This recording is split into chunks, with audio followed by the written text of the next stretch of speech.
দেখেন বাংলাদেশ যে পরিবেশ বিপর্যয়ের দিক দিয়ে সবসময় র্যাঙ্কিংয়ে ১ নাম্বার থাকে। পৃথিবীতে যে মানুষ মারা যায় পরিবেশ বিপর্যয়ের জন্য, তার মধ্যে বাংলাদেশ সবসময় প্রথম দিকে থাকে। এতগুলা এবং এটা যে এই বছর হঠাৎ করে হয়েছে তা না, এটা কন্টিনিউয়াসলি অনেক বছর ধরে হয়। সে আপনি ৯০-এর দশক থেকে শুরু করে প্রায় ৩০-৩৫ বছর পর্যন্ত আমাদের এখানে একটা পরিবেশ বিপর্যয়ের দিকে যাচ্ছে। সেই তুলনায় কোনো মেজর অ্যাক্টিভিটিস আমাদের এখানে নেওয়া হচ্ছে না। ইভেন আমাদের পাশের দেশগুলো যেরকম আমাদের মতোই অর্থনৈতিক অবস্থা তাদের, তো তারাও যেসব মেজারগুলো নিচ্ছেন সেগুলো আমরা নিতে পারতেছি না বা আমাদের দেশে নেওয়া হচ্ছে না। আপনি দেখেন 1997-এ বাতাসে লেডের পরিমাণ ছিল ঢাকায় second highest in the world. তারপরে অনেক কথাবার্তা হলো তখন সেটা নিয়ে, তারপরে লেড ফ্রি গ্যাসোলিন ইউজ করা শুরু করলেন, তারপর লেডের পরিমাণ কমে আসছিল, কমতে কমতে এটা 70 ন্যানোগ্রাম পার মিটার কিউব আসছে।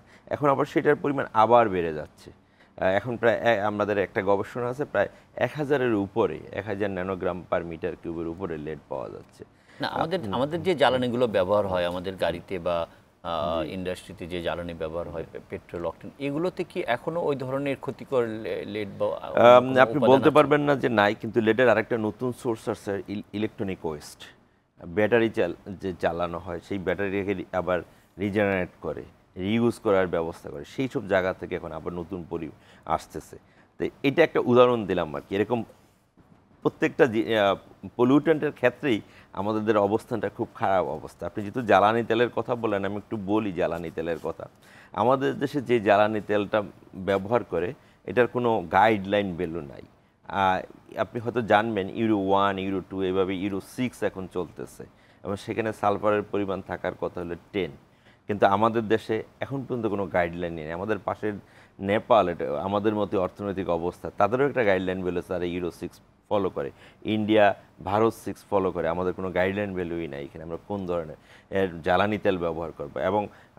এবং আমরা অনেক সময় সস্তায় তেল কেনার জন্য যেটা ক্লিন না, ডার্টি যে তেলটা, সেটা আমরা কিনে নিয়ে আসি এবং কিনে নিয়ে এসে তারপরে আমরা একটু সস্তায় পাই এবং আমাদের যে কলকারখানা বা যে গাড়িগুলো আমরা চালাই সেগুলো হলো আরও খারাপ, নিম্নমানের, হয়তো 20 বছরের পুরনো, 30 বছরের পুরনো, যার ফলে নর্মাল যে পলিউশন হওয়ার কথা তার চেয়েও বেশি হইতেছে এই পলিউশনগুলোতে। এইসব জায়গাগুলো আমাদের ধরতে হবে যে কোন জায়গাটায় আমাদের পলিউশন বেশি হচ্ছে এবং সেইখান জায়গাগুলোতে আমাদের স্টেপ নিতে হবে। আমি বড় রকমের বলি, আমাদের যে পলিউশনটা হয় বাংলাদেশে, সেটা একটা পলিউশন হলো আমাদের যে ট্রাফিক, রাস্তায় যত যানবাহন চলাচল করে এইখান থেকে বড় রকমের একটা পলিউশন হয়।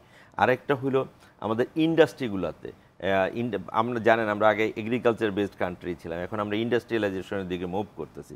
প্রচুর পরিমাণে ইন্ডাস্ট্রি হইতেছে। বাংলাদেশে অনেক ভালো ইন্ডাস্ট্রি আছে, আবার অনেক খুব নিম্নমানের ইন্ডাস্ট্রিও আছে এবং এই ইন্ডাস্ট্রিয়াল পলিউশনটা একটা বড় সোর্স।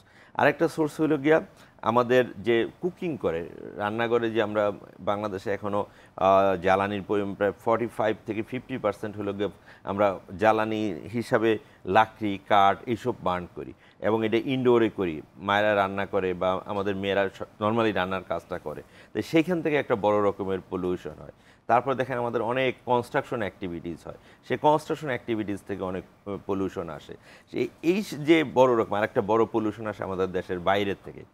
এই মেজর কয়টা সোর্স, এই মেজর কয়টা সোর্সে আমাদের কোনো না কোনো জায়গার থেকে আমাদের স্টেপ নিতে হবে। এই জায়গার থেকে স্যার বলতে পারবেন ভালোই যে আমাদের এত পলিউশন আছে, আমরা এই গত 20 বছরে কোনো স্টেপ নিছি কিনা কমানোর জন্য। কমানোর স্টেপ নিতে উল্টা দিকে আমরা যাচ্ছি। যেমন আমাদের শহরে লং টার্ম যদি আমাদের গাছপালা বেশি থাকতো, আমাদের জলাধার বেশি থাকতো, তাহলে পলিউশনটা একটু মিনিমাইজ হতো। সেগুলো আমরা নষ্ট করতেছি।